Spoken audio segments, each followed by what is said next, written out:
ભાજપ શાસિત પાલનપુર નગરપાલિકાના વર્તમાન બોર્ડની મુદત પૂરી થવાને આડે હવે ફક્ત 4 દિવસ બાકી છે ત્યારે અચાનક સાધારણ સભા બોલાવવામાં આવી હતી જેમાં શાસક પક્ષે ફરી એકવાર લોકશાહીને નેવે મૂકી એજન્ડા પરના કામો પર ચર્ચા કર્યા વિના જ બહુમતીના જોરે મંજૂર કર્યા હતા।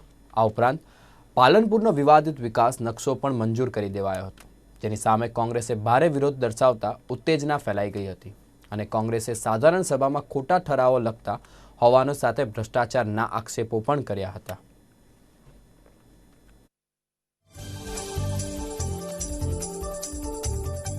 સામાન્ય રીતે નગરપાલિકામાં દર 3 માસે પ્રજાના વિકાસ માટેના મુદ્દાઓ માટેની દર 3 માસે મીટિંગ બોલાવવામાં આવે છે।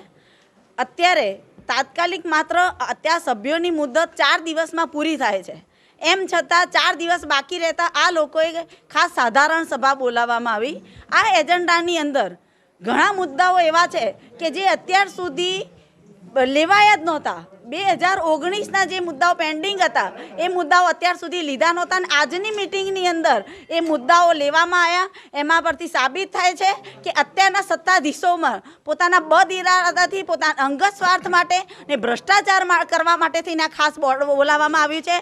ખાસ કરીને આજે ટાઉન પ્લાનિંગ મુદ્દો જે મહત્ત્વનો મુદ્દો છે, જે ગ્રીન બેલ્ટ માટેની જે જમીનો માટેનો મહત્ત્વનો મુદ્દો હતો, એ વારંવાર એન કેન પ્રકારે ટાઉન પ્લાનિંગની મિટિંગ એજન્ડા નીકળ્યા પછી પણ એ મિટિંગ કેન્સલ કરવામાં આવી હતી અને આજે 4 દિવસ બાકી રહેતા ટાઉન પ્લાનિંગની મિટિંગ તાત્કાલિક આજે નગરપાલિકામાં બોલાવવામાં આવી અને પ્રમુખ તરફથી વિકાસ નકશો જે મહત્ત્વનો મુદ્દો હતો એ જે મંજૂર કરવામાં આવ્યો હતો, અમે એના વિરોધમાં આજે અહીંયા લેખિત આપ્યું છે। હવે એમને વિરોધ કરવાનો છે તો પછી વિરોધ કરે જ ને, એમાં શું થઈ ગયું? અમે તો એમના જોડે સાંભળતા હતા, બધી ચર્ચા કરવાના મૂડમાં હતા, બધી કર્મચારીઓના કેટલા મુદ્દા હતા, બરાબર, પગાર વધારવાના એ તે મુદ્દા હતા, એમના સાથે ચર્ચા કરત પણ એમ લોકો